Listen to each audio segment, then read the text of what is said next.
Lo que voy a intentar hacer es lo siguiente. Tenemos 2 horas. La idea es que podamos saber qué se puede hacer con estos chavales a nivel de aula para ayudarles, ¿no? Entonces yo voy a hacer un recorrido de esta manera. Ayer visteis con Beni. Beni es Javier, ¿eh? Que él no se llama Beni, o sea, no se llama Javier, se llama Beni, ¿eh? Entonces, sí, como le digas Javier a nivel de petit comité, no le gusta, ¿eh? Entonces la idea es lo siguiente. La idea es, yo voy a explicar otra vez lo que es el TDAH, pero lo voy a hacer muy rápido porque vamos a ir viendo, a medida que aparecen los síntomas en mi explicación, os voy a ir diciendo qué podemos hacer en la escuela con las metodologías actuales. Es decir, una cosa es lo que podemos hacer ahora y otra cosa es lo que debiéramos hacer. Es decir, en mi charla de hoy voy a explicar qué se puede hacer con los métodos que tenemos actualmente en la escuela y cómo funciona la escuela, pero esto no es lo que habría que hacer. Esto es lo que estamos condenados a hacer por el sistema que tenemos. Entonces, de lo que voy a hablar fundamentalmente es cómo tendría que transformar la escuela su metodología y sus objetivos. Sería favorable para los niños TDAH, pero es lo que hay que hacer para todos los niños. Una de las cosas potentes de mi discurso, que genera mucha controversia a veces, es que estamos medicando a los niños TDA por la metodología escolar, no por su síndrome. Y esto está demostrado. Otras metodologías en la escuela evitan que el niño tenga que medicarse. Y esto lo sabemos por la experiencia de la metodología alemana, finlandesa y de otros países. ¿Qué quiere decir?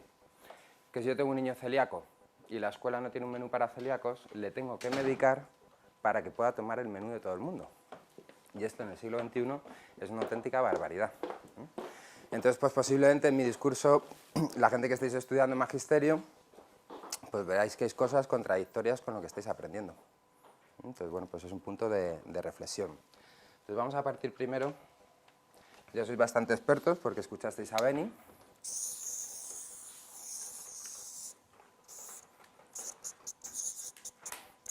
Si no lo veis, no os preocupéis, que esto es para mí. Estos son autoinstrucciones. Bien, esto que yo dibujo aquí es el cerebro. Entonces, es un corte transversal así del cerebro y tenemos 3 cerebros diferentes. Los 3 colaboran entre sí, conviven juntos, que es el cerebro emocional, lo llamamos rectilíneo. ¿Sabéis por qué? Porque es de cuando éramos serpientes y reptiles. Entonces, compartimos todavía esta estructura cerebral que tienen los reptiles. Luego tenemos el cerebro cognitivo, que es el cerebro pensante, y luego tenemos el cerebro ejecutivo, que es el director de orquesta. Entonces, cuando estamos hablando de una persona con hiperactividad, ¿esto lo entendéis? Bien. Esto está bien, la platea está joven, está muy bien, pero cuando hablas de software y de wifi con otras generaciones, pues es más complicado. ¿Hardware en qué sentido? La estructura frontal tiene un retraso evolutivo de desarrollo un 30% por detrás de la edad que tienen. Es decir, que si yo tengo un niño de 10 años, tiene un funcionamiento frontal equivalente a un chaval de 7. Pero si tengo un chaval de 16 años, tiene un funcionamiento frontal equivalente a un chaval de 11. Con lo cual, claro, fijaos un chaval en plena adolescencia que todo su sistema de organización, planificación, toma de decisiones, medir consecuencias, elaborar planes, etcétera, corresponde a un chaval de 11 años, con la sexualidad por medio, los riesgos sociales, las decisiones académicas. Entonces, claro, un retraso del 30% en el lóbulo frontal no es ninguna tontería. Y eso es hardware. Es decir, esto es lo que yo podría coger físicamente y arrancarlo del cerebro. ¿Qué éramos antes de tener el lóbulo frontal? Como especie, ¿qué éramos? Antes del Homo sapiens sapiens, ¿qué éramos? Los que no tenían frente, Australopithecus. ¿Entendéis? Bien, y una vez que aparece y se desarrolla el cerebro frontal, pasamos de ser Australopithecus a ser Homo sapiens sapiens. Es decir, esto es el director de orquesta. Esto es lo que nos organiza, lo que controla el resto de nuestro cerebro y lo que nos ha liberado de la selva. Hemos dejado de ser animales gracias a nuestro lóbulo frontal. Bien. Por otro lado, es un fallo software. ¿Por qué? Porque todas las funciones, los sistemas operativos que hay en el lóbulo frontal, van a rendir, como esperaríamos en personas, un 30% más jóvenes. Es decir, vamos a tener los sistemas de inhibición de impulsos, inhibición del pensamiento, autorregulación emocional, organización, planificación, perseverancia, voluntad, control de tiempo, concentración. Todo esto es frontal. Entonces, los chavales que tienen esta afectación, el rendimiento de estas funciones va a corresponder a niños un 30% más jóvenes. Y además tienen un fallo wifi, que es por lo que se les medica, por el fallo wifi. Entonces, la wifi del cerebro bueno, hay muchas wifis, ¿no? Pero la del cerebro frontal es la dopamina y la noradrenalina. Las personas que tienen déficit de atención tienen, y esto es curioso, tienen una disfunción en la liberación de las dopaminas, o bien por exceso o bien por defecto. Es decir, tanto por exceso como por defecto se provocan los mismos síntomas. Esto es curioso, es decir, no tenemos muy claro por qué es, pero sabemos que es así. Mientras que a nivel de noradrenalina, que sería el neurotransmisor relacionado con las memorias a corto plazo, estas no tienen un problema de liberación y lo que ocurre es que cuando se liberan estos neurotransmisores desaparecen de la red neural de forma muy rápida, con lo cual nos quedamos sin wifi. Entonces, un problema wifi es mi cerebro frontal necesita estos neurotransmisores para enviar las señales de los otros dos cerebros con la información y no llega a tiempo al lóbulo frontal para que pueda contar con esa información. La latencia de un cerebro es de 100 a 300 milisegundos. No nos da tiempo ni a iniciar un parpadeo. Como mucho podemos irnos a 600 milisegundos de procesamiento, es decir, ¿os ha ocurrido alguna vez que estás hablando con alguien, te ha dicho algo, pero ha habido un ruido que no te ha dejado oírlo bien y le estás preguntando para que te lo repita y antes de que empieces a repetírtelo ya te das cuenta que lo habías entendido? ¿Esto os ha ocurrido? Bien, pues este es un bucle de revisión que hace el cerebro. Cuando yo proceso el estímulo de 0 a 300 milisegundos, si no he podido procesarlo, el cerebro hace un bucle y vuelve a intentarlo. Por eso os pasa eso. Y esa es la latencia normal de un cerebro, 600 milisegundos como máximo. Bien, la wifi provoca que el cerebro frontal no se active antes de 600 milisegundos. Y si esto no ocurre, pues el cerebro considera que no tiene que activarlo. ¿Entendéis el fallo wifi? Problema hardware, 30% de retraso en la madurez de la estructura frontal. Como no es un problema evolutivo, que es por patología, esta inmadurez va a durar en las mujeres hasta los 16-19 años, que es cuando os cuajáis frontalmente. Una mujer con 19 años ya es adulta en el lóbulo frontal. Mientras que los varones podemos tardar en cuajar el frontal hasta los 30. Sí. Si os fijáis, hay ahí, yo siempre lo digo, hay un estándar, ¿no?, de la selección de la mujer hacia la pareja. Hay un estándar de chicos de 3 a 6 años mayores que vosotras o por encima. ¿Por qué? Porque el frontal es la maduración. Entonces, el frontal es donde tomamos decisiones, somos perseverantes, elegimos nuestras metas superiores, somos capaces de tolerar la frustración, de renunciar a cosas. Es decir, una mujer va a estar antes preparada para la maternidad y lo que eso supone que un varón que nos va a costar más. Entonces, esto es un poco la peculiaridad. Si tenemos niños con la afectación, en varones, vamos a tener una repercusión más a largo plazo. Si tenemos niñas con la afectación, la repercusión va a ser a más corto plazo. Pero como tengamos una niña hiperactiva, la repercusión normalmente es mayor que un varón, a nivel de conducta y de factores de riesgo. Vale, ese no es mi tema, yo voy a hablar de la parte de aprendizajes. ¿Cómo funcionaría el cerebro? Ahora la idea es, yo voy explicando cómo funciona esto, para luego ir dando pautas de qué se puede hacer en el aula actual y finalmente para criticar todo eso. Sí, es decir, tenemos esta situación, con lo cual tenemos que dar herramientas que funcionen en la situación que tenemos actualmente, pero la mentalidad es que hay que transformar todo esto, porque estamos hablando de una escuela del siglo XX, siglo XIX, siglo XX, con las metodologías del siglo XIX, siglo XX. Y entonces eso hay que reflexionar sobre ello. ¿Cómo es el funcionamiento? Mirad, el cerebro emocional, el límbico, no tenéis ningún nivel de control sobre este cerebro, ni conciencia de lo que ocurre aquí, ninguno. Esto es donde se producen los cócteles químicos del cerebro.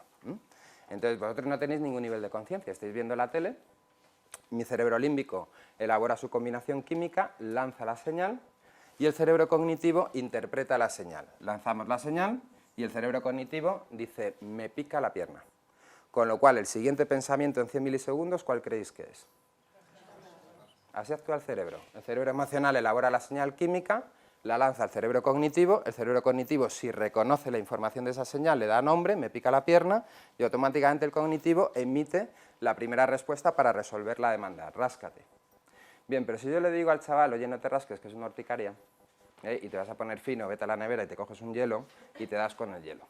Esto se lo digo al chaval, y sigue viendo la tele. 10 minutos después, sin ningún nivel de conciencia, el sistema límbico vuelve a elaborar la señal química. La lanza al cognitivo, recoge la señal, me pica la pierna, siguiente pensamiento en 100 milisegundos, ráscate, y en 100 milisegundos el lóbulo frontal se activa y te inhibe. Para. Te autocontrola emocionalmente. Es decir, aunque yo no pueda controlar el nivel de picor, porque eso es el tsunami químico que me han lanzado, puedo controlar cómo respondo comportamentalmente a esa emoción. ¿Entendéis? Si me pica del 1 al 10, yo eso no lo puedo controlar. Estoy en nivel 10 de picor. Eso es el tsunami químico que me han lanzado. Pero sí puedo regularme y controlarlo. Entonces el cerebro me inhibe, me dice párate, se autorregula y recibo en la memoria de trabajo la información que me recuerda que es una urticaria, que me han dicho que me vaya a la cocina a darme con el hielo. ¿Qué pasa en el cerebro de un chaval con el déficit de atención y la hiperactividad? Se elabora la información química, ¡pap!, llega al cerebro cognitivo, me pica la pierna, siguiente pensamiento en 100 milisegundos, ráscate, y en 600 milisegundos no se activa el frontal advirtiéndole que le hemos dicho que es una urticaria que se tiene que dar con un hielo, con lo cual el niño no se inhibe. ¡Pum!, otra vez a rascarse. ¿Lo entendéis? Bien. El cerebro cognitivo es donde realizamos las operaciones mentales. Cuando hacemos una prueba de capacidad intelectual, lo que estamos midiendo son las competencias de este cerebro. Las capacidades de análisis, de síntesis, de representación mental, de razonamiento lógico, etc. Eso lo hace este cerebro. Y este ya es un cerebro con cierto nivel de conciencia. Pero el cerebro frontal es el director de orquesta. Es el que nos hace tener control y conciencia de todo lo que ocurre en el resto del cerebro. Así que un TDAH es una borrachera neurológica. ¿Sabéis cuándo estáis frontalizados? Cuando os cabreáis y cuando os emborracháis. Cuando os cabreáis decís cosas que luego os arrepentís y os gustaría no haber dicho. Habéis perdido el filtro, la capacidad de inhibición y autorregulación. Os cabreáis, suben los niveles de serotonina, neurotransmisor de la agresividad, y bajan los neurotransmisores del control frontal. Y estamos perdidos. Y si os emborracháis pasa lo mismo. Si bebo alcohol, se va a producir una inhibición de estos neurotransmisores y me voy a desinhibir frontalmente, con lo cual, cuidado con grabaros y colgarlo en internet. Que el día de mañana lo mismo sois ministros de educación y salís ahí haciendo el tonto. Bien, ahora que sepáis que las empresas ya buscan vuestros perfiles y lo que tenéis colgado en la red y tal. Bien, entonces, ¿cómo funcionaría esto? Mi cerebro emocional elabora su señal, lanza la señal al cerebro cognitivo, el cerebro cognitivo dice tengo hambre, el cerebro cognitivo responde automáticamente a la señal y dice pues vamos a comer, y entonces empezaríamos a elaborar pensamiento para responder a esa demanda. Pues voy a hacer esto de cenar, tortilla, o voy a hacer los filetes, o voy a hacer no sé qué, o voy a hacer no sé cuántos. ¿Qué le pasaría a un chaval con TDAH? Lanza la señal, tengo hambre. Y automáticamente que empieza a elaborar el pensamiento para responder a la demanda, inicia las acciones sin inhibirse. Con lo cual ese crío ha cogido un currusco de pan, a la vez que ha cogido una galleta a la encimera, a la vez que ha abierto la nevera, saca los tranchetes, ha dejado la puerta de la nevera abierta y el paquete de tranchetes fuera, y ha cogido una cuchara y está metiéndolo en lo que está haciendo mamá para cenar. Es decir, inicia las acciones para responder a la demanda emocional con su pensamiento, pero no tiene filtro. No se inhibe, no se regula, no se planifica, no toma bien la decisión, ¿entendéis? ¿Qué hace un cerebro que no tiene esta afectación? Recojo la señal, tengo hambre, empiezo la elaboración de pensamiento, pero antes de iniciar ninguna acción, el lóbulo frontal se activa y me inhibe, dice para. Luego me autorregula emocionalmente, por mucho hambre que yo tenga, soy capaz de contener esa emoción y no responder inmediatamente a ella, como un Australopithecus. Y luego lo que ocurriría sería que mi cerebro frontal, una vez que me ha inhibido, ha hecho de filtro, permite que yo vuelva a trabajar con el cerebro cognitivo, pero ya filtrado, ya sin impulsividad. Con lo cual empiezo a razonar, sin que me estén empujando mis emociones y mis primeros pensamientos. Entonces empezaría a razonar, pues filetes no, que ha comido en el cole, pues lentejas tampoco, que es muy tarde, voy a hacer la tortillita. Bien, esto es la selección de metas, una función frontal. Una vez que me inhibo y autorregulo mis emociones para no responder a mis emociones primarias, mi cerebro selecciona entre todas las posibilidades de respuesta a la demanda, o bien cerebral o bien ambiental, selecciona una de las metas. Una vez que yo selecciono la meta, el disco duro, que está en el cerebro cognitivo, empieza a enviar información a la memoria RAM, la memoria operativa o memoria de trabajo, es la memoria del aprendizaje. Y entonces empezarían a llegar dos tipos de información. Datos concretos, necesito sartén, necesito huevos, necesito sal, etc. Y si la tarea que yo voy a hacer tiene una organización y planificación ya conocida por el cerebro, se activa esa red neural con ese conocimiento e inicio la acción. Es decir, seréis capaces de hacer una tortilla de patatas estando pensando en un problema personal que tenéis y cuando termináis de hacer la tortilla no sois ni conscientes de cómo la habéis hecho. Pero si la tarea que yo voy a hacer no está grabada en mis rutas neurales, entonces yo tengo que organizar y planificar la tarea. Es una función frontal, la organización y planificación. Una vez que soy capaz de inhibir mis pensamientos y emociones, regular mis emociones, establecer la meta, activar en mi cerebro la información que necesito para llevar a cabo mi meta, voy a poder iniciar la tarea. Otra función frontal, el inicio de tarea. ¿Cuántos de los que estáis aquí sois de los que os torturáis por la mañana y os ponéis el despertador media hora antes de levantaros? Y luego 5 minutos después, y luego otros 5 minutos después, y venga ahí a torturar, y ya la pareja ya ni te cuento, Bien, eso lo que estáis haciendo es convenceros para el inicio de tarea. Y entonces me despierto y está el límbico. Y el cognitivo está, bueno, pues no desayuno, entonces así me da más tiempo, venga, pues hoy no me ducho, pues no sé qué, pues ya me tomo un cafetito rápido.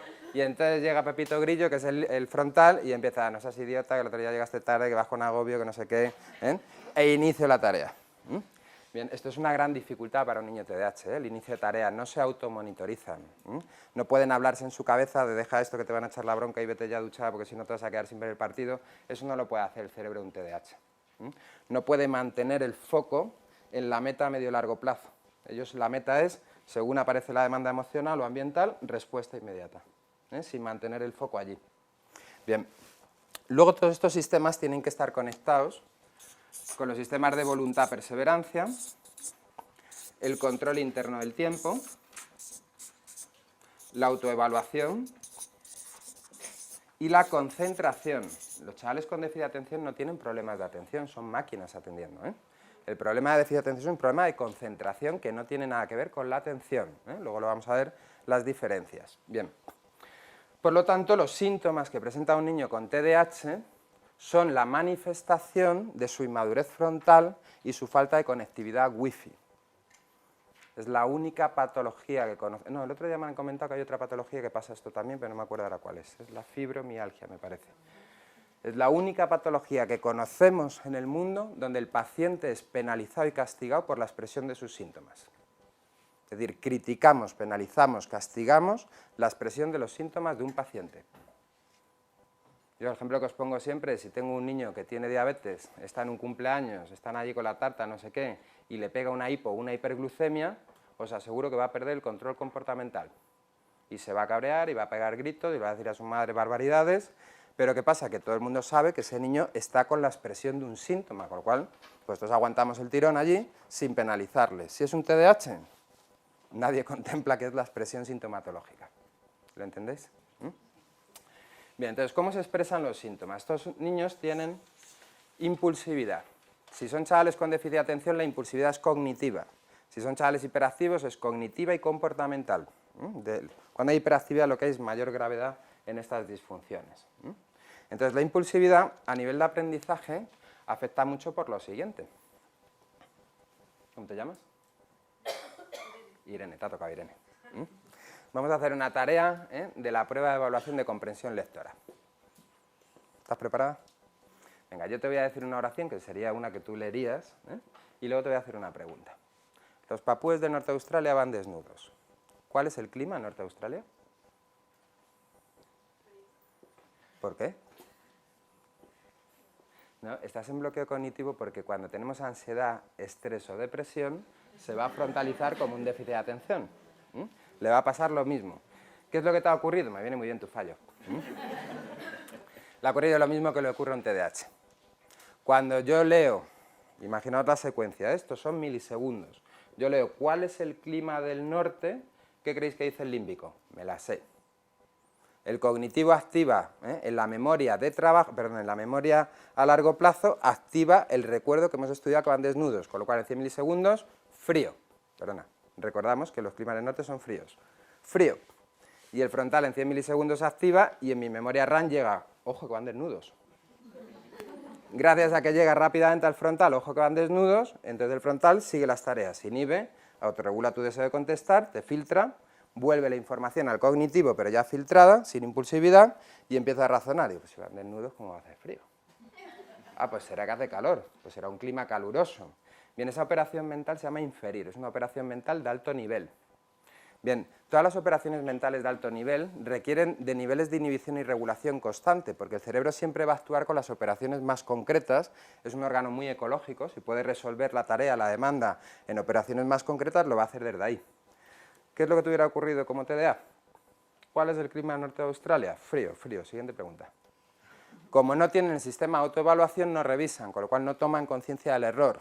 Y si yo no tomo conciencia del error, es mucho más difícil aprender. Hay una pregunta en la prueba de inteligencia para adultos que es ¿por qué es importante conocer la historia de la humanidad?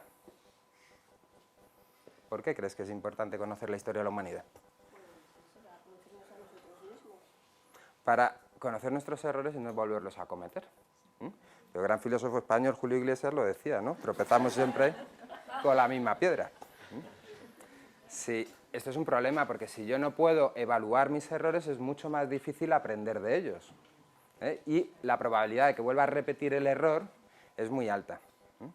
Entonces, claro, ese problema tú habrías fracasado en la respuesta, pero desde el punto de vista neurocognitivo, el 70% de las funciones mentales no son dependientes de factores de herencia, no hay determinismo genético, sino que dependen de factores de uso y entrenamiento, con lo cual, si tú no activas, como te ha ocurrido ahora, todas las funciones inferenciales, es decir, las cadenas de neuronas que hacen la tarea inferencial, tú no has trabajado cognitivamente, no has hecho músculo. ¿Te imaginas eso miles y miles y miles de horas a lo largo de una escolarización? Pues implica que estos chicos, cuando no les tratamos, van perdiendo competencia cognitiva, no capacidad. ¿Entendéis? La capacidad la tengo, es decir, soy Villa, tengo una capacidad estupenda para jugar al fútbol, pero me he lesionado. Y cuando estoy lesionado no tengo la competencia. La capacidad la tengo, ya la recuperaré, pero la competencia no. Bien, estos chicos van perdiendo competencia por falta de entrenamiento neurocognitivo. Aprendéis un idioma, estiráis 10 años en hablar el idioma y ¿qué os pasa? Pérdida de vocabulario, dificultad para la comprensión, pérdida de fluidez. Son funciones que dependen de la estimulación y el trabajo que hacen. Y el método escolar hace que les mediquemos para que no les ocurra esto. Cambiemos de método. Bien. La impulsividad es del punto de vista de las relaciones sociales. ¿Cómo te llamas? Rodrigo. Rodrigo me ha comentado en el recreo que somos amiguetes, que le gusta, ¿cómo te llamas? Teresa. Que Rodrigo está colado por Teresa. Y me lo comenta en la cafetería. Bien, y 2 días después estamos un grupete de gente en clase que no llega el profesor y estamos de vacile, quién gusta tal, quién gusta cual, y entonces llega mi límbico y hace ¡ta! Se excita. El cognitivo dice, a Rodrigo gusta Teresa.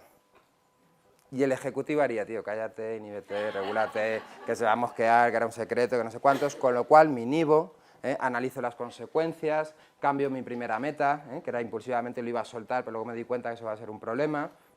¿Qué le pasa a un TDAH? Sí, señor. Lo suelta, con lo cual, fijaos el impacto que tienen ambientalmente. Y además, como no aprenden del error, pues repiten este tipo de errores, son los defensores de pleitos pobres, De estos niños que dan una guerra tremenda en clase, que no sé qué, no sé cuántos, de repente esta tira un papel, pero la profe cree que ha sido están todos los niños callados diciendo no digan nada, que menuda bruja, que nos tiene que corregir el examen y tal, y llega el TDAH, que es el peor relación, tiene que no, que ha sido fulanito. Sin medir que fulanito se va a cabrear, que eso va a sentar mal, que va a tener repercusiones. Eso es la impulsividad a nivel comportamental, es decir, en las relaciones sociales esto tiene muchísimo peso. Bien, a nivel de autorregulación emocional estos chavales tienen un problema, porque el sistema de regulación emocional es muy frágil, con lo cual las emociones pico, las emociones top, excitación, emoción positiva, emociones negativas, rabia, ira, sensación de injusticia, enfado, tienen mucha dificultad, porque claro, estas emociones son tsunamis muy potentes, químicos, con lo cual necesito sistemas de autorregulación muy potentes. Es decir, si estáis con ganitas de hacer pipí, ¿sois capaces de autorregular, contener y esperar a que yo termine? ¿Aguantar las 2 horas? Sí, pero si me hago pipí que no puedo más, ¿sois capaces de contener y regular? ¿O me tengo que levantar a hacer pis? Claro, cuanto más potente sea el tsunami emocional, más trabajo tiene que hacer el sistema de regulación. Y estos chicos regulan muy mal, tardan mucho en regular. Esto que haríamos con cualquier chaval de le mato a hacerle cosquillas y cuando ya se está poniendo bruto, le digo para que nos vamos a hacer daño y en segundos el chaval regula, el TDAH te sigue, te pega una patada, te empuja, no sé qué, porque no puede regular rápidamente. Bien, luego tienen problemas en la selección de metas, y esto es muy importante porque, claro, lo que hace que una persona sea madura es que establezca metas superiores y sea capaz de ser tolerante a la frustración, perseverante, voluntarioso, capacidad de sacrificio, de renuncia, para llegar a mi meta superior. Es decir, yo tengo un adolescente, le prometo que va a ir al viaje de esquí del cole, que además va la amiga que le vuelve loco y tal, es decir, motivación a tope, ¿verdad? Le digo que le dejo ir si me aprueba el examen de matemáticas. Cuando el chaval está en el escenario real preparando el examen de matemáticas, le llaman a los colegas y le dicen que si va a ver el Borussia Dortmund Real Madrid. ¿Qué hace el límbico? ¿Qué hace el cognitivo? Pues empieza a responder a la demanda del límbico, el deseo de ir. Bueno, pues venga, no bebo nada, me voy, y luego vengo corriendo después del partido y te estudio por la noche y no sé qué, no sé cuántos, ¿no? Pero si funciona bien el ejecutivo, es decir, tío, no seas idiota, inhíbete, regula ese deseo, lo que te apetece ir de viaje, tal, no seas tonto, pum pum, y soy capaz de regular, inhibir y cambiar la meta. Estos chicos no hacen esto. ¿Entendéis? Con lo cual es un problema serio porque está todo el mundo teniendo que dirigirles y dirigir sus metas. Con 8 años, pues bueno, es tolerable, pero dirigir las metas a un tío de 17 que ya tiene sentido crítico, su propio pensamiento y que está hasta las narices del entorno, que le está dirigiendo como un niño pequeño, pues esto es un conflicto muy serio. ¿Entendéis? Bien, luego tienen problemas en la memoria a corto plazo, la memoria RAM. Entonces aquí tienen dos tipos de problemas. Si la información que tiene su cerebro en la memoria RAM les es interesante, motivadora, entonces no se van a olvidar nunca de la información y van a ser coñazos. ¿Coñazos por qué? Porque yo le prometo que le voy a comprar los guantes de Iker y esto se lo digo el domingo cuando le voy a acostar. Y el lunes por la mañana, que se ha llevado una buena bronca porque me ha retrasado, porque no se ha vestido rápido y estamos en el desayuno hablando con él, y calentitos, y de repente el límbico, que no tiene control, lanza la señal, el cognitivo reconoce la señal, mis guantes, responde automáticamente, pregunta si te los van a comprar hoy, y el ejecutivo no hace, tío, inhíbete, regúlate, está cabreada contigo, como le preguntes esto ahora, te vas a sacar sin guantes.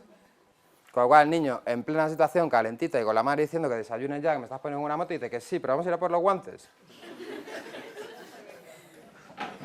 ¿Entendéis?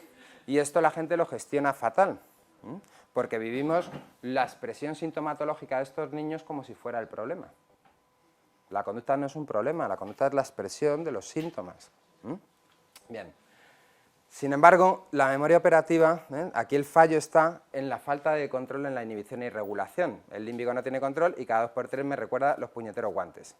Pero si la información no es motivadora, dependo de la cantidad de noradrenalinas que haya en mi red neural para mantener archivos RAM latentes, activos. Entonces, si yo cojo al chaval, le saco del cole y le digo, oye, quítate los zapatos cuando lleguemos a casa, que fíjate cómo van, entra el archivo RAM, quítate los zapatos al llegar a casa, que si no, no ves la tele después de estudiar. Y vamos dando un paseo de 10 minutos y vamos hablando, ¿no? ¿Qué has hecho en el cole? Otro archivo RAM. Mira cómo mola el coche, mamá, otro archivo RAM. Ay, que tengo que no sé qué, otro archivo RAM. Y después de 27 archivos RAM en 10 minutos que se han activado a la vez, cuando yo llego a casa y abro la puerta, el límbico dice, me hago pis. El cognitivo dice, vete al baño. Y el ejecutivo dice, para, recuerda quitarte los zapatillas, que te quedas sin ver la tele luego, que no sé qué. Bien, en el cerebro de un chaval con esta afectación. Activación, quítate los zapatos, no me cabres que te conozco. Pum, zapatos. Mira qué coche, mamá, fuera zapatos. Al no haber suficiente neurotransmisor para sostener los archivos RAM, cuando un archivo RAM nuevo se activa, el otro se inhibe, no se borra. Es esta sensación de si yo os digo, oye, has llamado y no he terminado de dar la instrucción y tu cerebro ya activa el archivo. ¡Ay, se me ha olvidado llamar, perdóname! Entonces está larvado. ¿Qué implica que esté larvado? Que cuando la madre le ha repetido 4 veces ya que no se olvide quitarse las zapatillas, que se va a cabrear, el niño se cabrea porque él es consciente, se lo han repetido 4 veces. Y entonces le dice a la mamá que es una coñazo. ¿Entendéis? Y entonces llega la mamá normalmente y sacan la lista y dicen que yo soy una coñazo. ¿Cuántas veces te dije ayer que me dieras en la mochila no sé qué, no sé cuántos? Y el otro día, ¿cuántas veces te dije qué tal? Y en el siglo XIX, ¿te acuerdas que te dije? Sí, es muy habitual, porque son chicos que recargan mucho. Entonces, claro, los papás también se tienen que desfogar. Y si encima el tío me vacila y me dice que soy un coñazo, pues salto como un puma. Es difícil, ser asertivo, una situación de mucha tensión, con mucha tensión constante, ¿no? En el día a día. Bien. ¿Qué es lo que sucede con estos chavales? Quítate las zapatillas, no me cabres. Mira qué coche como mola, fuera zapatillas. Quítate las zapatillas, que te conozco. mira mamá, mañana tengo que llevar un no sé qué al cole, quítate las zapatillas, se lo he repetido 8 veces, 10 veces. La última vez se lo he dicho bajando del coche, es decir, a 1 minuto de entrar en casa. Abro la puerta de casa, límbico, me hago pis, tengo hambre, empieza la serie, cognitivo, vete al baño, vete a la cocina, vete al salón. Ejecutivo, no se activa, no recuerda la información, quítate las zapatillas que te vas a quedar sin ver la tele e inicia la acción. Ya he metido la pata. Y ahí el problema es un problema de manejo del ambiente, es decir, si esto me lo hace sistemáticamente mi hijo, porque me lo llevo haciendo desde el siglo XIX, que lo tiene allá apuntado la madre, entonces no digas ni mu. Espérate a llegar a casa y antes de entrar, le dices, mira las zapatillas, quítatelas y hasta que no te quite las zapatillas no abro la puerta. Si le quiero entrenar, es decir, si lo que quiero es entrenarle, entonces tengo que entrenarla a quitarse las zapatillas todos los días, haya barro o no. Con un TDAH no puedes hacer una cosa así, es decir, tú no puedes coger que este chico los días que tiene barro se quite las zapatillas y los días que no, no tenga esas rutinas, no lo va a poder manejar. Entonces, o todos los días, o renuncio a ese entrenamiento, pero evito la discusión por el síntoma. ¿Entendéis? Si yo le tengo que dar una información demorada a este chaval, es decir, que la tiene que utilizar de forma demorada en el tiempo, externalízale la información, apúntaselo en la mano, que es la manera de asegurarme que el chaval no va a perder el dato. Si no, el chico va a ir a clase y se va a acordar, ahí va, le tengo que dar esto a la de mates. Luego se va al patio y se acuerda en el patio, ahí va, que no se me olvide lo de la de mates. Está haciendo pipí, ahí va, que no se me olvide la de mates. Está con la de mates y no le activa al cerebro la información. ¿Lo entendéis? Bien. Esto es muy importante porque esta es la memoria del aprendizaje. Entonces, se llama memoria de trabajo, memoria operativa. La función de esta memoria es una memoria para mantener la información online, en tiempo real. Y además tiene que cubrir dos funciones importantes, es volumen de información a retener y el tiempo necesario de esa información activada para que mis operaciones mentales puedan ejecutar sus tareas.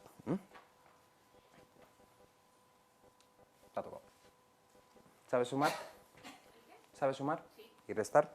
Sí. ¿Y lo haces de cabeza? Bueno, sí. ¿Estás preparada? 7 más 1 menos 5 más 4 más 2 por 3. ¿Cuánto es? Nada. Me he quedado con los 2 primeros números, no demás nada. Te vas a quedar en el recreo conmigo, ¿eh?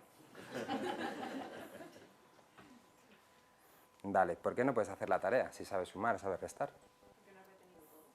Porque tú no puedes retener online la información para que se activen tus operaciones mentales y ejecutar la tarea. ¿Lo entendéis?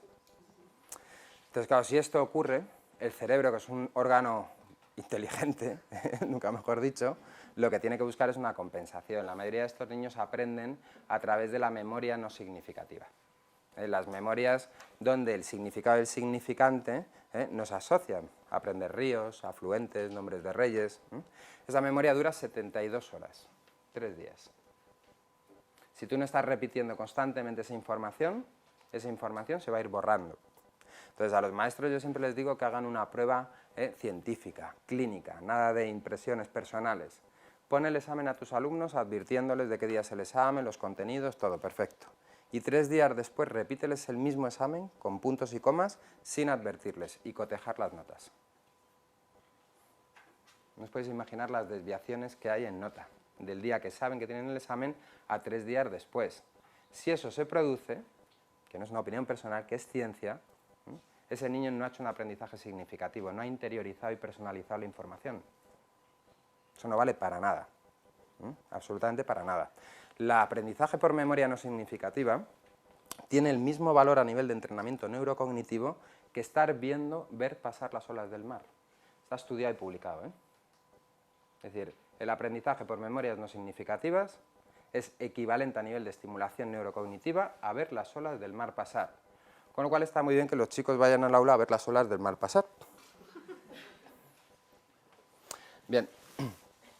El otro problema que tienen muy significativo es a nivel de organización-planificación, porque para que yo me pueda organizar y planificar tengo que inhibir mis pensamientos primarios, tengo que regular mis emociones, tengo que recordar la información, tengo que planificarme.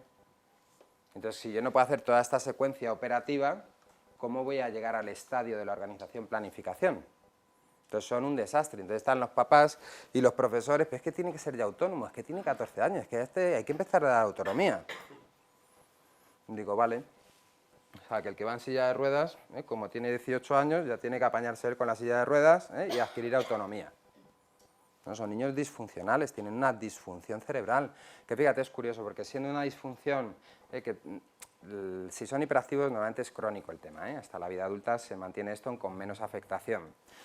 Pero claro, yo tengo una disfunción y lo que hace es que sea poco operativo. ¿Por qué le pongo más trabas? No se nos ocurriría con otro tipo de disfunciones, aumentar las trabas. Lo que querríamos es la accesibilidad de las personas con disfunciones a la normalidad o lo más próximo a la normalidad, ¿no? Pues con ellos no. Ellos, venga trabas, venga trabas. Bien, luego tienen mucho problema de inicio de tarea, no se pueden automonitorizar, con lo cual no se indican en la cabeza los cambios de ruta y los inicios de tarea. Y esto es un coñazo para el entorno porque tengo que estar todo el rato. Y tiene 14 años, entonces yo no entiendo ya cómo tengo que estarle recordando con 14 años que se lave los dientes. Es que no lo entiendo, es que no me entra en la cabeza. Es que no me es comprensible. Bien, y luego tienen un problema muy serio con la voluntad y la perseverancia. ¿Son vagos? No, no señores, no son vagos. Mirar, un vago es el tío que le encanta hacer una actividad, está tirado viendo la tele por la tarde, le llama un colega y le dice que si vamos a jugar al pádel, y pasa de jugar al pádel que le vuelve loco. Ese es un vago. Yo no conozco ningún TDAH vago. Conozco TDAHs con su síntoma de poca perseverancia y voluntad, porque lo que hace que tú puedas tener perseverancia y voluntad es que tu cerebro pueda mantener activo y recordarte la recompensa demorada. ¿Qué tal levantarme por la mañana al inicio de tareas si no os pagaran a fin de mes? Sería complicado, ¿eh? Si yo no puedo proyectar en mi cabeza el caramelo de forma demorada, la voluntad y la perseverancia no existirían, si no hay motivación para el caramelo. Si yo no puedo mantener activo en mi cerebro cuál va a ser la recompensa demorada, no puedo ser perseverante y voluntarioso. Voy a actuar en función a mi necesidad inmediata. Por eso estos chicos no son perseverantes ni voluntariosos. Ahora bien, mirar un TDAH cuando está motivado con algo y decirme si ese tío es vago. Son infinitos. Infinitos. A tope. ¡Buah! El problema es que cuando ya no les motiva el rollo, se acabó. Monopatín, en 2 semanas el tío ya está grindando en la releche y tal. Cuando ya para evolucionar con lo que hace con el monopatín requiere de perseverancia, de entrenamiento y tal, coñazo, fuera monopatín. Ahora bicicleta. En 3 meses el más loco con la bicicleta. Cuando ya el tío tiene que esforzarse para mejorar a hacer puñetas la bicicleta. Son así. Bien, luego tienen un problema importante con el control interno de tiempo. No pueden supervisar el tiempo dentro del cerebro. ¿Te ha tocado? Sí. ¿Has mirado el reloj últimamente? Ahora, los últimos 5 minutos. Dime qué hora es. La hora que tú creas. ¿Las? Se habrá equivocado 10 arriba, 10 abajo. ¿Crees? ¿Eh? Y 25. Me encanta esta magia, siempre la hago. Bien, pues esto es una función que hace el cerebro de forma natural. Cuando iniciamos una acción, el frontal activa la regulación de tiempo y va supervisando el tiempo de la acción, con lo cual vosotros sabéis si os tenéis que poner la pila o si me puedo relajar. Ellos no lo saben. Y les doy un examen, una metodología súper moderna. Sí, súper moderna. Les doy un examen, 10 preguntas, 1 hora para hacer las preguntas y tienen que inhibir y autorregular los nervios, recordar la información en su memoria de trabajo, organizarse, planificarse, mantener en la cabeza el tiempo para saber si me tengo que dedicar más a esta pregunta, a la otra y tal. Es decir, por el método le acabo de hacer que fracase escolarmente. Luego hablamos de los métodos que podemos utilizar, insisto, miserables, y perdonadme, miserables. Una escuela que todavía está dando valor y prioridad a la evaluación de la información. En el siglo XXI, que la información tenga valor a nivel escolar es ridículo. La información está en red. No tiene valor. La información tenía valor en las escuelas industriales, donde la información la atesoraban los estamentos educativos. Hoy en día, ¿qué valor tiene la información dentro de los procesos de enseñanza-aprendizaje de los chavales? De esto hablamos luego, ¿vale? Porque si tiene valor, sin información, estamos fastidiados, O sea, esto hay que contextualizarlo bien, porque dicho así suena como muy pero hay que contextualizarlo, Bien, tienen el problema de concentración, pero no de atención. Esto es muy importante, la gente sigue sin entender que una cosa es atender y otra cosa es concentrarme. ¿Hay algún miope en la sala? Bien, miopes, ¿sois hipermétropes también? O sea, que tenéis dificultad para ver de lejos, pero no para ver de cerca. ¿Y es comprensible eso? ¿Lo entendemos bien? Que haya funciones del cerebro encargadas de la visión a distancia y funciones del cerebro encargadas de la visión a corta distancia. Esto parece comprensible, ¿no? Mientras la gente no entiende que hay funciones del cerebro que se dedican a la atención y funciones del cerebro que se dedican a la concentración. Y son operaciones mentales diferentes. La atención es una función involuntaria del cerebro. No podéis hacer nada para evitar atender. En el momento que os despertáis por la mañana y abrís el ojo, va a haber búhos y alondras. Los búhos, los que os levantáis, estáis media horita, 40 minutos, espesitos. Que nos hablen, qué tal, espesitos. Los alondras, me levanto en 3 minutos, estoy como si fueran las 2 de la tarde. ¿Cuántos búhos hay? Si un búho se despierta como una alondra, está con estrés, con ansiedad, con alguna preocupación. En cuanto toma un poquito de conciencia el cerebro al despertarse, entro en la preocupación y ¡pum!, los neurotransmisores del estrés a tope. ¿Cuántos alondras? ¿Habéis sido búho, los alondras? Porque los niños TDAH son búhos en la infancia, alondras en la etapa adulta. Sí, es muy curioso. Los chavales TDAH en infancia tienen mucho problema de autorregulación por la mañana. Por eso la mayoría de ellos, entre los 12, 13, 14 años, no quieren desayunar. Porque claro, entre que se levantan y pretendemos que en 15 minutos se hayan vestido, tal, desayunen y no están activados, con lo cual tienen mucho problema de resistencia al desayuno y encima se me dan broncas. Mientras que cuando llegan a etapa adulta, un TDAH es una alondra. Según pone el pie en el suelo, está ya, ¡pum!, perfecto.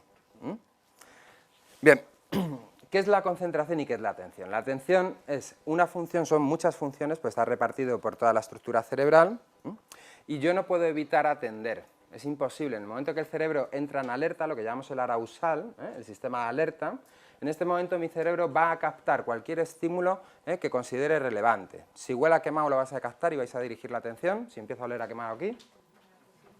Si de repente oímos un golpe fuerte fuera, nos va a captar la atención y vamos a dirigir la atención.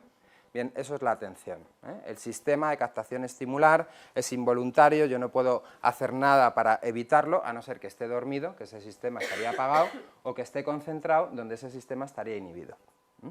Entonces, ¿esto qué implica? Que yo me estoy dando un paseo, estoy charlando con vosotros, estamos hablando de una película que hemos visto, de cualquier cosa, y no estáis atentos, o sea, no estáis concentrados, estáis atentos, lo que hablamos os capta la atención, el estímulo capta vuestra atención. Y a la vez que estáis hablando conmigo, estáis escuchando al de atrás que lleva una bronca fina por el móvil. Y a la vez que estáis escuchando al de atrás, mientras habléis conmigo, habéis visto que un chaval se ha pegado una leche. Y a la vez que estáis haciendo estas 3 tareas atencionales a la vez, estoy viendo que viene la vecina antipática y ya estoy escaqueándome. Eso es la atención, ellos son máquinas atendiendo.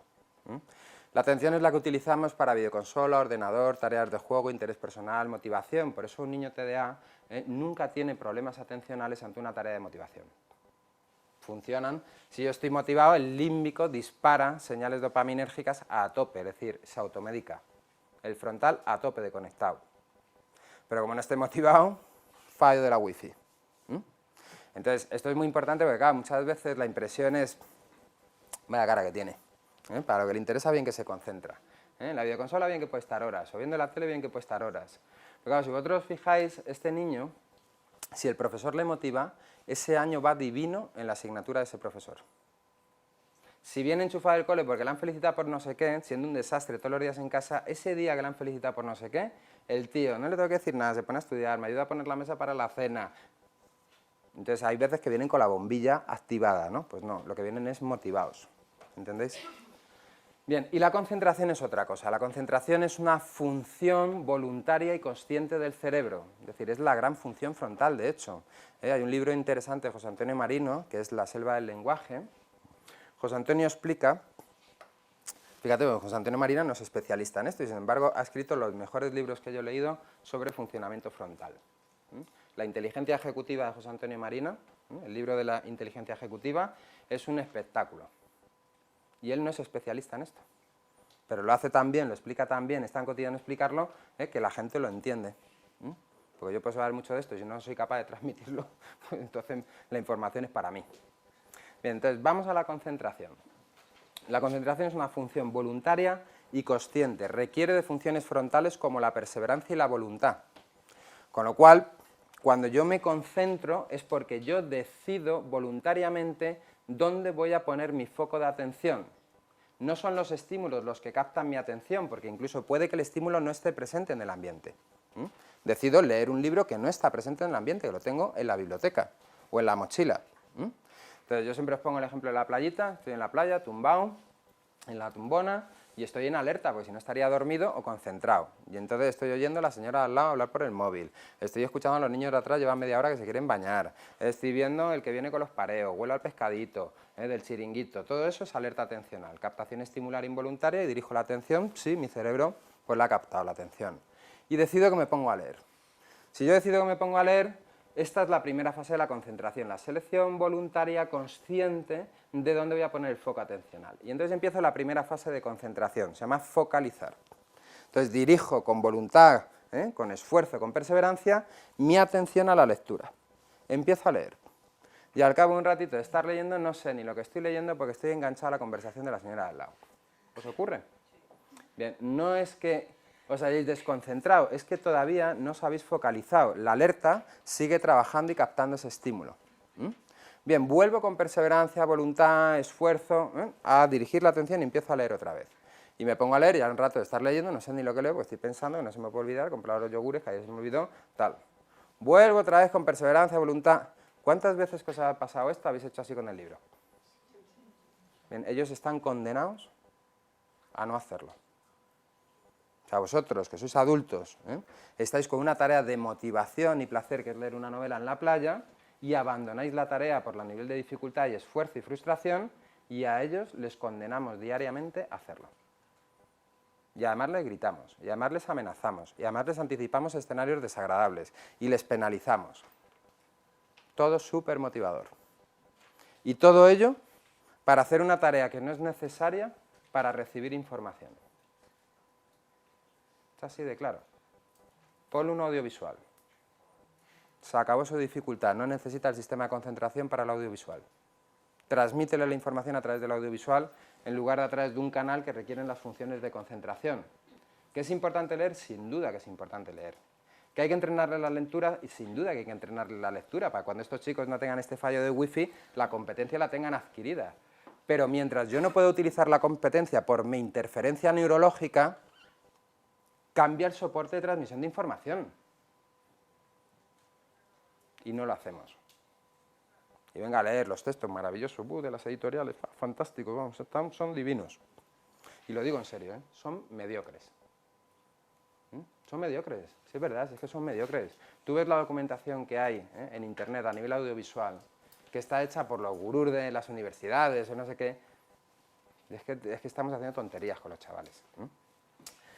Y eso es concentrarme, cuando consigo poner el foco voluntariamente y conectarme. Cuando ya me he conectado, que ya estoy leyendo y ya estoy comprendiendo lo que leo, la otra función de la concentración es que el sistema de alerta se inhibe, para que yo no responda a estímulos del ambiente ni a estímulos y disparos de mi cabeza.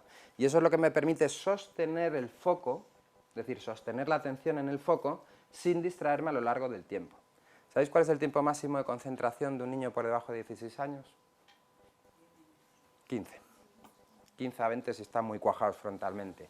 Pero ¿qué es lo que pasa? Que en segundos el cerebro se oxigena, es decir, en cuanto el chaval pasa una página, o coge otro boli, o hace no sé qué, se oxigena, entonces vuelve a iniciar otro ciclo focal.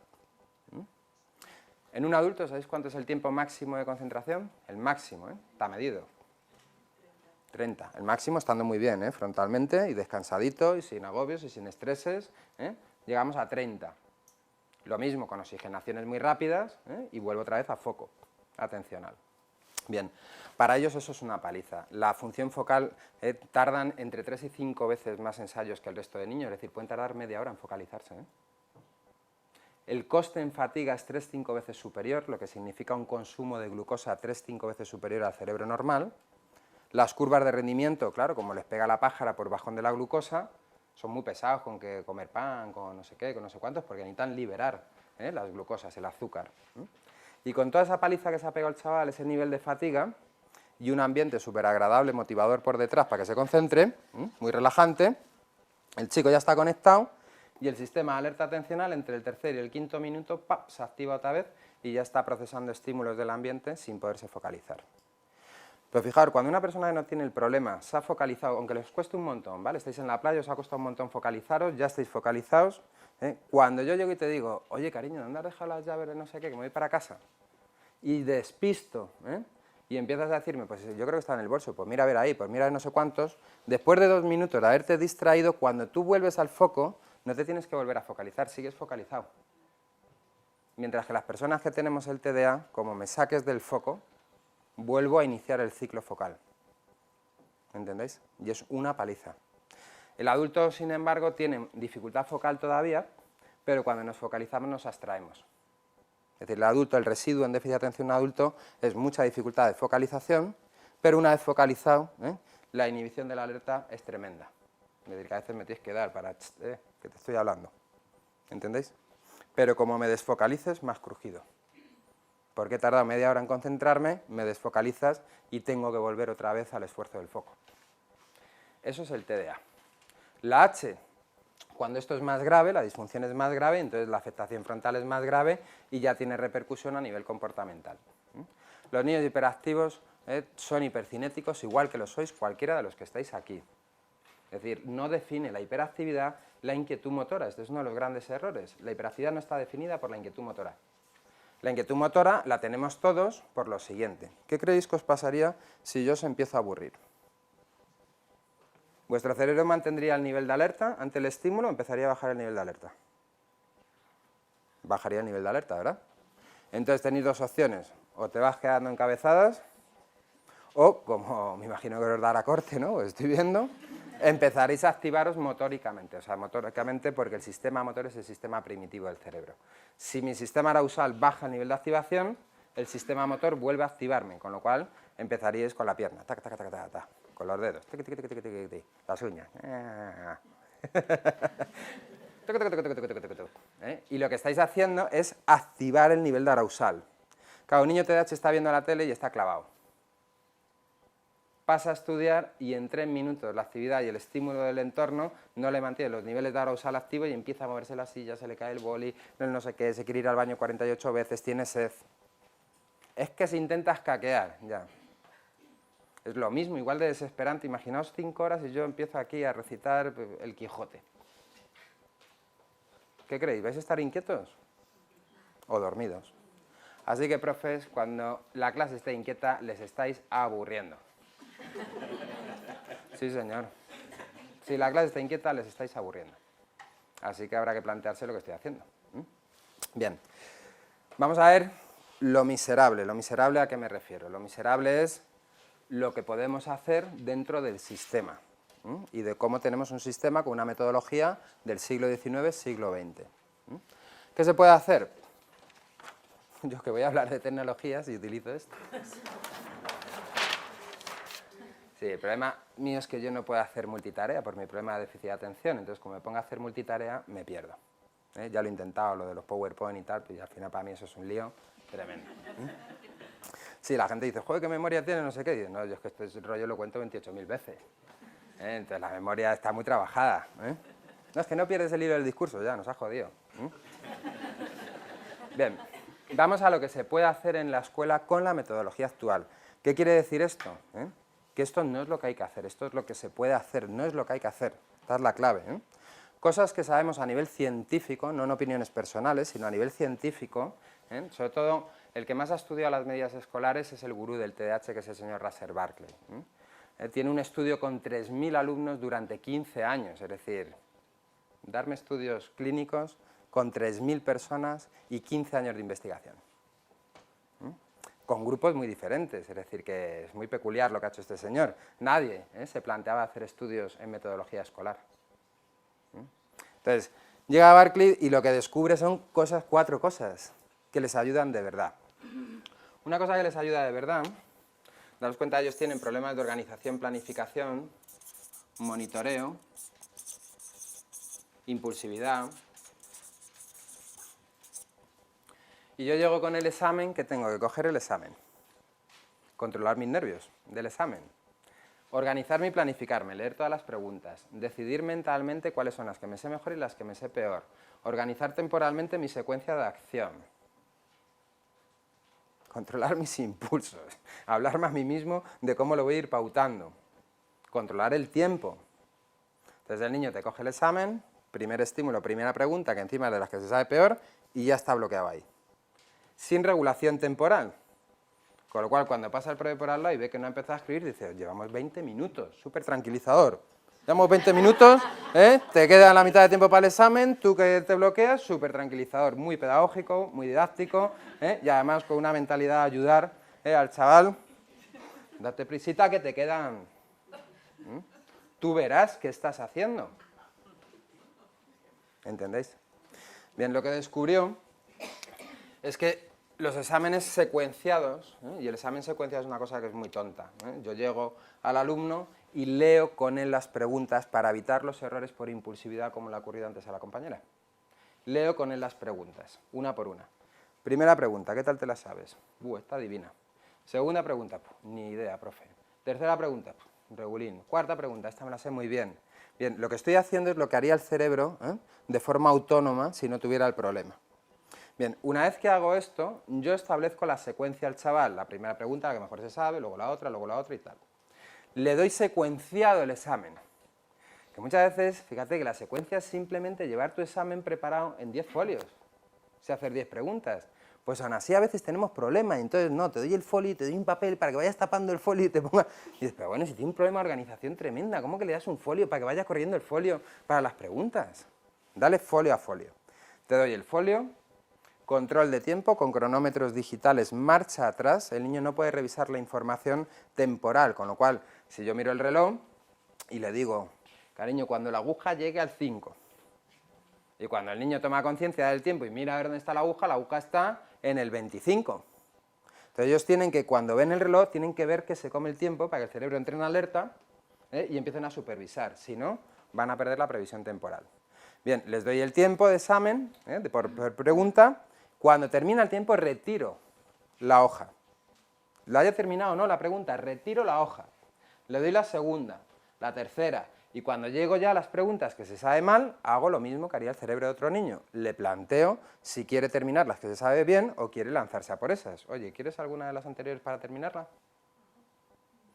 Bien, pues el examen secuenciado, los estudios dicen que mejoran su nota entre 1,5 y 2 puntos. Es decir, un chaval que hace un nivel de esfuerzo muy superior a cualquier otro alumno, que sepáis que el alumno TDAH es el alumno que más inversión hace en lo escolar, con peor resultado, y encima criticados. Ni los disfásicos, los trastornos TEL, el trastorno específico de lectura, que es el gran trastorno del aprendizaje en la escuela, ni siquiera los TEL tienen el mismo nivel de esfuerzo escolar y tiempo dedicado a la escolarización que un niño TDAH. Y por supuesto, ni la mitad de críticas y situaciones de tensión que tiene un TDAH. Entonces, esto tiene mucho valor, porque si yo mantengo niveles de esfuerzo muy altos y los niveles de recompensa son muy bajos y mi sistema de perseverancia, voluntad y automotivación es frágil, ¿qué es lo que va a pasar a medio y largo plazo con ese alumno a medida que vaya teniendo sentido crítico? ¿Va a estar en el esfuerzo de lo escolar o en la ideación del abandono de lo escolar? Chicos con mucho talento, que nos estamos fundiendo por un método del siglo XIX, cuando además son cerebros, paradójicamente, ideales para el mundo del siglo XXI. Es curioso, es decir, son patologías que se ajustan bien al siglo XXI y a las dinámicas sociales del siglo XXI y nos los cargamos por una metodología del siglo XX. Es una cosa peculiar, la falta de reflexión en este sentido. Bien, hay otra técnica que ha demostrado una eficacia